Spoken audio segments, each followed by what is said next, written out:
संदीप लिखते हैं कि चलो छोड़ो भी ये परेशानियाँ, ये तन्हाइयाँ, मौन से ही हम क्यों न छेड़ें मन की शहनाइयाँ।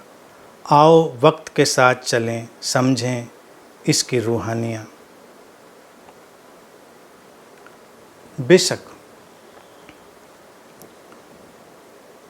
बेशक परेशानियों में पूरी तरह से शामिल रहने की कोई ज़रूरत नहीं है। जीवन का एक नियम है, एक मिस्टीरियस लॉ है कि हम जिस चीज़ पर ज़्यादा ध्यान देते हैं हमारे जीवन में वो बढ़ जाती है।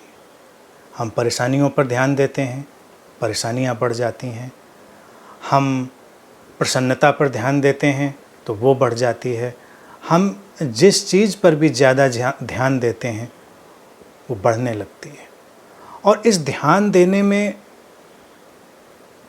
बड़ी रोचक बात है कि जैसे जैसे हमारी अवेयरनेस इंक्रीज होती है, हमारी सचेतनता अपने प्रति, अपनी पूरी बीइंग के प्रति, सर्व के प्रति बढ़ती है, वैसे वैसे हमारी ये जो ध्यान देने की प्रक्रिया है ये शक्तिशाली होती जाती है।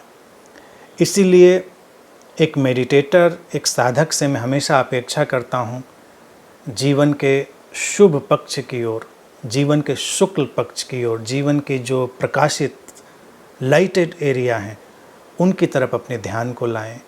हर चीज़ में कुछ अच्छा देखने की कोशिश करें तो जीवन बदलेगा।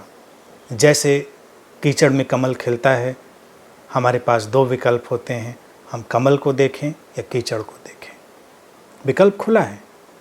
अगर हम कमल को देखते हैं तो हमारे जीवन में खिलावट प्रवेश करती है, हमारे जीवन में एक सुवास आती है, हमारे जीवन में एक ताजगी आती है। और अगर हम कीचड़ पर फोकस्ड हो जाते हैं तो हमें निराशा पकड़ती है, हमें उदासी पकड़ती है। तो ये हमारा चुनाव हो सकता है।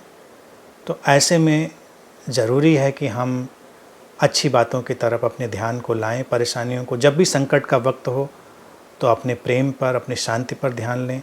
अब जैसे आज का वक्त है जो, इसमें मैं हमेशा सुझाव देता हूँ थोड़ा न्यूज़ कम देखें।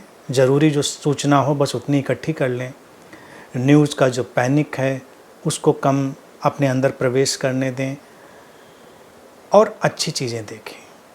कितना अच्छा वातावरण है, किस तरह से लोग सहयोगी हैं, किस तरह से लोग प्रेमपूर्ण हैं, किस तरह से चारों तरफ एक सुव्यवस्था में लोग चल रहे हैं। इन सबको देखें, प्रसन्न हों और अपने भीतर की दिव्यता में डूबें तो जीवन थोड़ा थोड़ा इकट्ठा होकर एक एक व्यक्ति के माध्यम से समृद्ध होगा, ज़्यादा रिच होगा।